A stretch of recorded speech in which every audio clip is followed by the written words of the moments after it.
بچوں کو نماز کا عادی بنانے کے کچھ طریقے، صرف یہ نہیں کہنا کہ نماز پڑھو، بلکہ دعائیں دینی ہیں اور اچھے اچھے جملے بولنے ہیں۔ مثلاً آپ اپنی اولاد سے کہیں نماز پڑھو، اللہ تم سے راضی ہو، نماز میں ٹھونگے نہ مارو تاکہ اللہ تعالیٰ نماز قبول کر لے، اچھی طرح وضو کرو تاکہ تمہارے سارے گناہ جھڑ جائیں، 2 رکعت پڑھو تاکہ اللہ تمہیں کامیابی نصیب کرے۔ یعنی ایسے جملے بولیں کہ جس سے ان کو نماز کی موٹیویشن ملے۔ نمبر 2، خود نماز پڑھ کے بچوں کو نماز کی عادت ڈالنا۔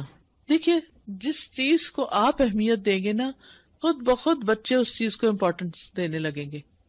وہ ماں باپ کو خاموشی سے آبزرو کرتے رہتے ہیں کہ ماں کس بات پہ روتی ہے، کیا چیز اس کی زندگی میں بہت امپورٹنٹ ہے، باپ کس چیز کو زیادہ وقت دیتا ہے، وہ کس کام میں زیادہ لگا رہتا ہے۔ تو یہ لفظوں کی تبلیغ نہیں، یہ عمل کی تبلیغ ہے۔ اگر بچہ دیکھ رہا ہے کہ اذان ہوئی اور ماں اٹھ ہی نہیں رہی، لیکن اس کو کہہ رہی ہے جاؤ مسجد، جاؤ نماز پڑھو، کتنا اثر ہوگا پھر۔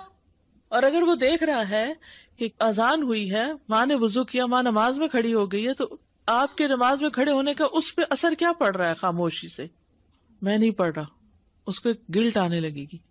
پھر آپ سلام پھیر کے اس کو کہتے تم نے پڑھ لی نماز؟ نہیں، میں ابھی جاتا ہوں، ریئیکشن اور ہوگا۔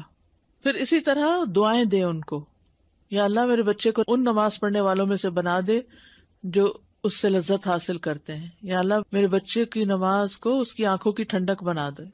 ہر وہ چیز جس کا ہمیں مزہ آتا ہے ہم شیئر کرتے ہیں نا بچوں سے، تو بچوں سے شیئر کریں۔ نماز پڑھنے کے بعد کہ نماز پڑھ کے سکون ہی آ گیا، دل کو قرار آ گیا ہے، ساری تھکاوٹ اتر گئی ہے۔ یعنی یہ جو فیلنگ ہے نا اچھی نماز کے بعد کی، وہ شیئر کیا کریں۔ ہم وہ نہیں شیئر کرتے، وہ چیزیں اپنے تک رکھتے ہیں۔ تو یہ ہم اپنے عمل سے میسیجز دے رہے ہوتے ہیں۔ پھر عمدہ الفاظ میں نماز پڑھنے کا کہیے۔ یہ کسی نے لکھا کہ جب میں تراویح پڑھنے میں سستی کا شکار ہوتی تو میری والدہ کہتی کہ وقت بہت جلد گزر جاتا ہے، تم اپنا وقت نماز میں گزارو تاکہ اجر بھی حاصل کر لو، یہ اس سے بہتر ہے کہ تم بغیر ثواب کے اپنا وقت گزارو۔ یعنی یہ آدھا گھنٹہ تو ویسے ہی گزر جانا ہے، اگر نماز میں گزر جائے تو کتنا اچھا ہے۔ پھر نماز کی اہمیت بتانا، اپنی ذمہ داری کا بتانا۔ یہ کہتے ہیں کہ ایک دفعہ میں نے اپنے 10 سال کے بیٹے کو نماز کا حکم دیا تو اس نے غصے سے کہا ابا جان کیا یہ آپ کی نماز ہے یا میری نماز ہے؟ اس کا مطلب یہ تھا مجھے میرے حال پہ چھوڑ دو۔ تو کہتے ہیں کہ میں مسکرایا اور میں نے اس کے غصے کو برداشت کیا اور اس سے کہا جاؤ قرآن لے کر آؤ۔ اس نے مجھے حیرت سے دیکھا اور بوجھل انداز میں گیا تاکہ وہ مصحف لے آئے۔